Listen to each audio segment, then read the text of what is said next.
Hi everyone, Debbie from Handmade by Droxy here again. For part 2 of our Crochet Basics, I'm going to show you how to do some of the other common stitches. So I've just made a base row of single crochets here. So I'm just going to do a chain and turn around. Okay, so another really popular stitch that I use a lot is a treble crochet. So it's done the same way as a double crochet, except we wrap the yarn around twice and then put it in the stitch. Bring the yarn through the first 2 loops and then through the next 2 loops and then through the last 2 loops. Okay, so you can see that makes 2 bars going diagonally across the front of the stitch.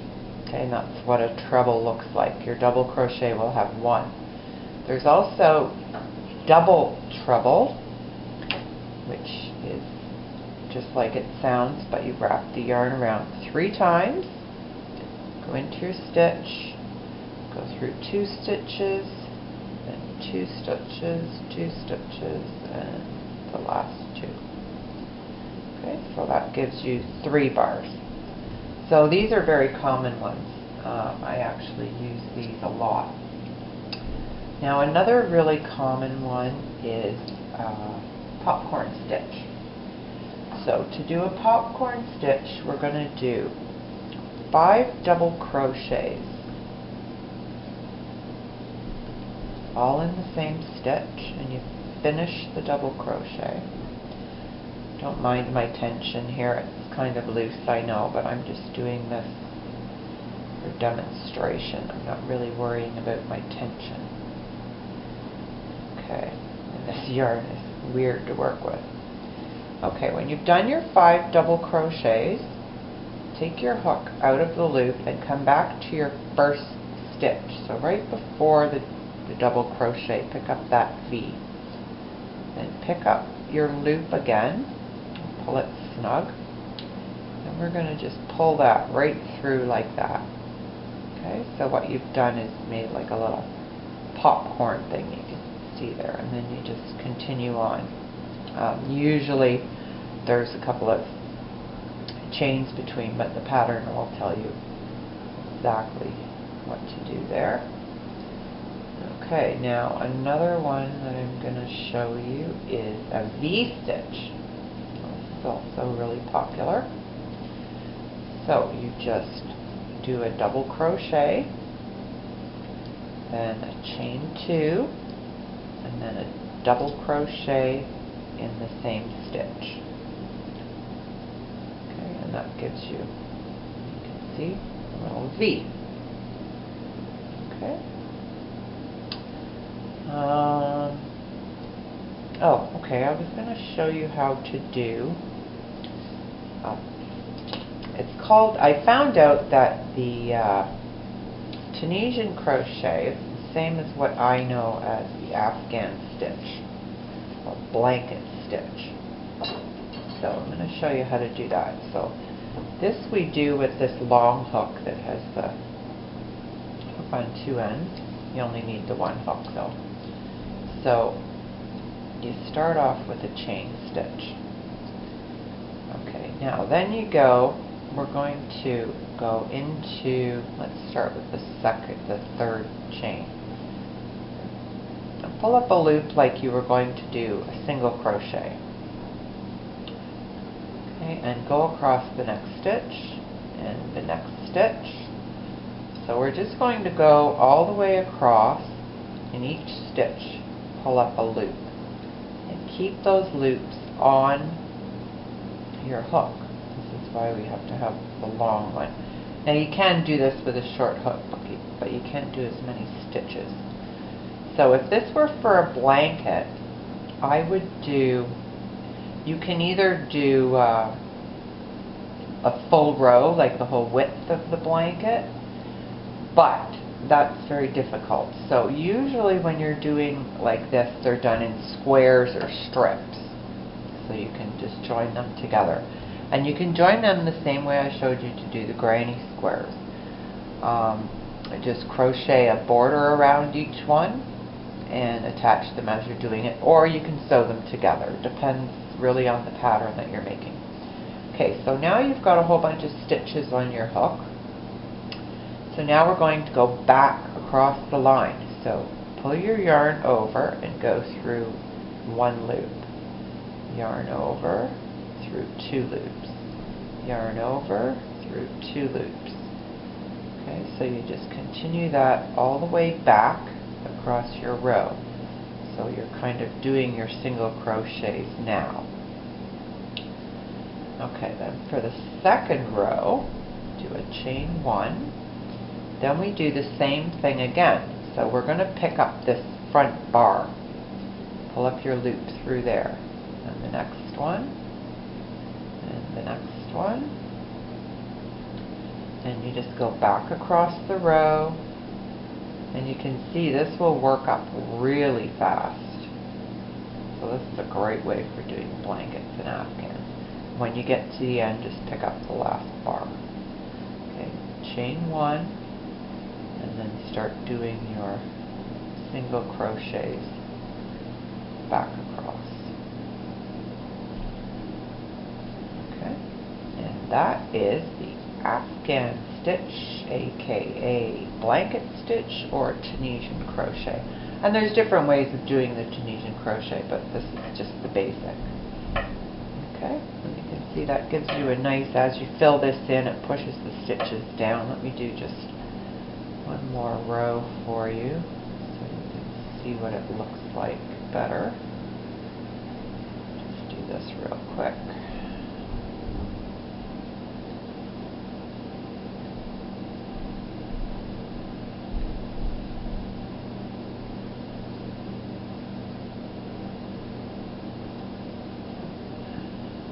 Does actually tighten it up as you do each row. The top row always looks a little bit open. Okay. So you can see that kind of closed that up. So to finish it, all you need to do when you get to the end, as long as you want it, is go across and do regular single crochet in each of the bars. Or you can do slip stitch, you know, whichever way you prefer to finish it off, but that'll give you a nice finished edge.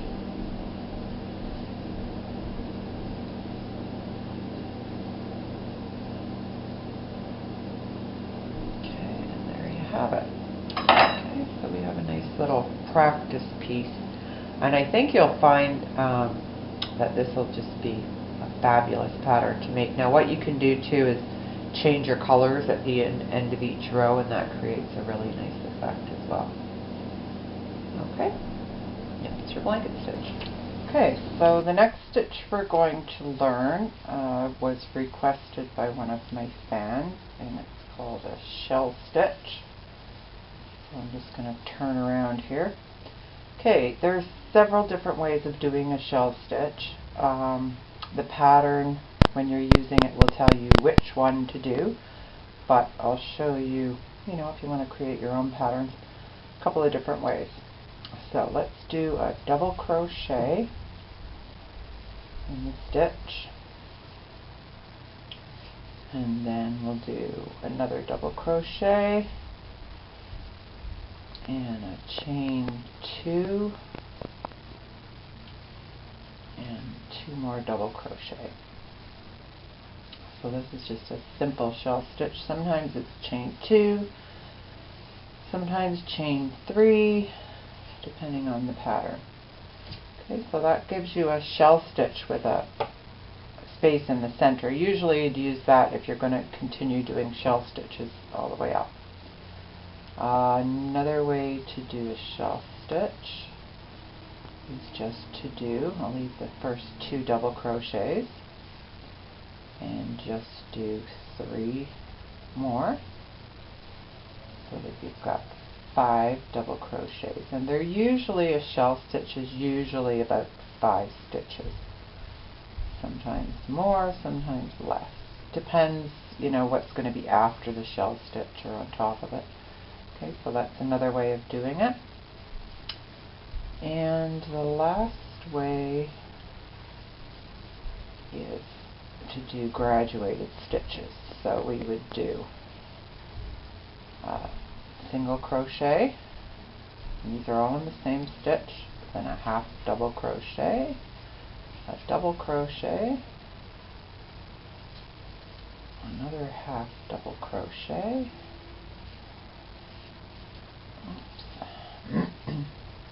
and another single crochet. Okay, and that would usually be followed by a slip stitch in the next stitch. Not always. Okay, so that gives you a nice shell as well. So again, depending on what you're doing with the shell, where it is in the pattern, how you do it. So that gives you some basic stitches. There are lots more. So if there are any you'd like to learn, if you're having trouble with a specific pattern or anything, just contact me and let me know, and I'd be happy to show you how to do it. And now we're going to learn how to read a pattern. Okay, so let's learn how to read a text pattern. You can get this PDF from my Granny Square on my blog. So open that and you can follow along. Now this is just a basic pattern. You'll find pretty much the same thing in any pattern. To start with, usually right here under the title, the creator will tell you whatever they want you to know about the pattern. If there's any special conditions or anything like that, that's usually up in here. And then somewhere under there, now they aren't always in this order, but you should find all of this information in the pattern. And this part's usually at the top. Materials, what you're going to need as far as yarn. In this one I didn't put an amount because it depends what you're going to do with the squares. This was just to teach you how to make a square, so it's just a scrap of yarn. But if you're making a sweater or some other piece of clothing, something specific in size, it will tell you here how many balls of yarn or thread or whatever you need. And either in with the materials or below it, as I did here, it will tell you what you need: a crochet hook, what sizes, if you need any knitting needles, anything special like that. Always assume you're going to need a needle and like a tapestry needle, darning needle, and a pair of scissors or clippers. Those you're definitely going to need. Now below that it'll show the gauge. Now this is where I showed you in the tutorial for this to check and make sure that your tension is the same as what's called for in the gauge. Now really you only have to worry about that again if you're making something specific in size, so that you want to make sure that you make the correct size. And then either here under the gauge or on the bottom somewhere is abbreviations. So these are standard in pretty much any pattern, but they will vary in that they will only give you abbreviations that are used in the actual pattern, or they should. So it saves on confusion. Now also other information that's not in this pattern but that you will find in any pattern that has them is special stitches, and that's usually right before you start the pattern. So always read from the top down and see if there's any special conditions, special materials, anything like that before you start it. Now special stitches, the creator will tell you what the stitch is going to be called, the abbreviation, in the pattern, and they will also explain how it's done. Sometimes if it's complex they'll give you a picture or a diagram of some kind. Okay, and then the pattern starts. So you just start where it says to start, or round 1, or however it indicates. So here we begin with a chain 6, join with a slip stitch to form a ring, and then we do round 1. So you'll see here it's all abbreviated. CH is abbreviation for chain, so we chain 3. Now, any additional information will be in brackets like this. So what this is telling you is that counts as the first double crochet. Then we have 2 double crochet in the ring, chain 3, 3 double crochet in the ring, chain 3, and there's an asterisk before the 3 double crochet. So when you get down here, it says repeat from, so you go back to the asterisk 3 times. So you're going to repeat whatever is between the 2 asterisks there, or where it starts repeat. Just repeat that however many times it says. Join with a slip stitch in the top of the starting chain 3. Now, if you followed my tutorial to make this, this is exactly what we did. So you can go back once you've learned to read the pattern and watch that again and coordinate the two until you know what you're reading and what you're doing. Okay, and then at the end, usually in brackets, it will tell you how many stitches you should have, or in this case, there's 4 chain 3 spaces and 4 3 double crochet groups. Then you go on to round 2. Now you just watch these brackets. Okay, so whatever's in these brackets here, okay, this is going to be repeated, most likely. So keep that as a group. And then we do our chain 2, and then again you have the brackets here. Okay, and then you come into another asterisk. So in this case up here, what this group is telling you is how to make a beginning corner. Okay, and then in between the other 2, it's telling you how to make a corner. That's why it's in brackets. Okay, so just watch out for anything like that. Down here again, we have repeat between the 2 brackets. Okay, so you just go back to the first one, repeat that. If it tells you how many times, just continue doing it. Okay, and then on the bottom, if there's any special instructions, say you're making a sweater or something like that, it will tell you how to put it together and describe what has to be sewn together, where, any embellishments that you want to add. This one really, there is no additional anything other than put it together the way you want it. Okay, and that's the end of your pattern. So this is a very simple one just to teach you how to read it. Look around again for beginner patterns and start there, and gradually as you do it more and more and more, you'll get better at it. So let's move on and see how to read a symbol chart pattern. Okay, so now that I've shown you how to read a text pattern, I'm going to show you this. It's a symbol chart, and each of these symbols represents a stitch. So if you scroll down a little bit, you'll see here's, I forget what they're called. It was right on the tip of my tongue. Anyway, this tells you what each of the symbols means.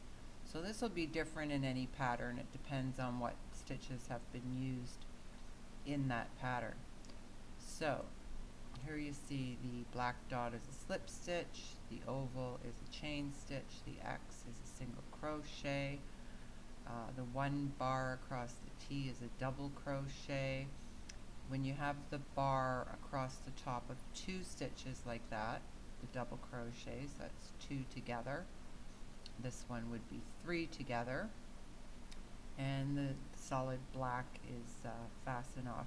Now these are pretty standard symbols for any pattern. Occasionally they'll use a different symbol, but okay, so first of all we start here in the center on row 1, and you'll see we have 4 ovals that are chain stitches. So you do chain 4 and then slip stitch in the first chain to make a loop. Okay, so you have a little ring there.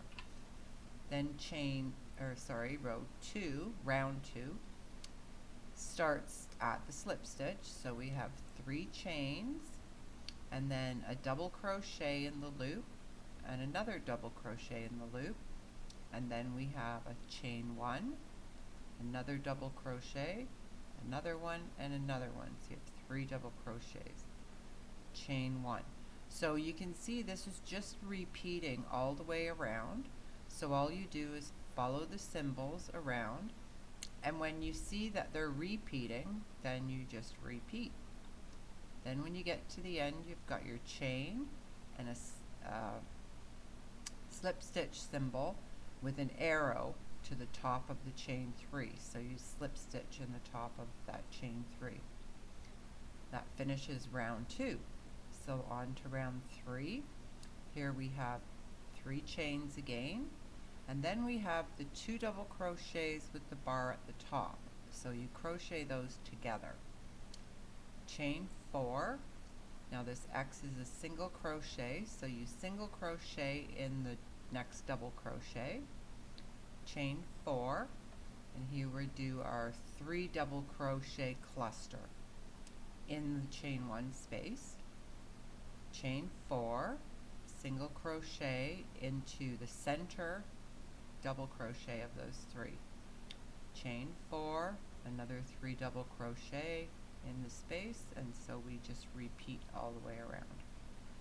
Okay, so it's really very simple, and I prefer to read these charts to text.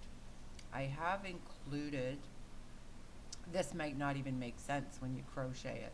Really, I just whipped together a quick pattern for demonstration. But I did include on the bottom here, if you scroll down, you'll find the translation in text. Okay, so now you know how to read a text and symbol chart. So you're on your way. You can pretty much create anything now. Look for beginner patterns to start with, and then gradually work your way up to harder ones. And my next video is going to be a sunflower blanket that I created just for these tutorials. It is a beginner level, so you'll all be able to follow along and create it. So until next time, happy crocheting. Bye for now.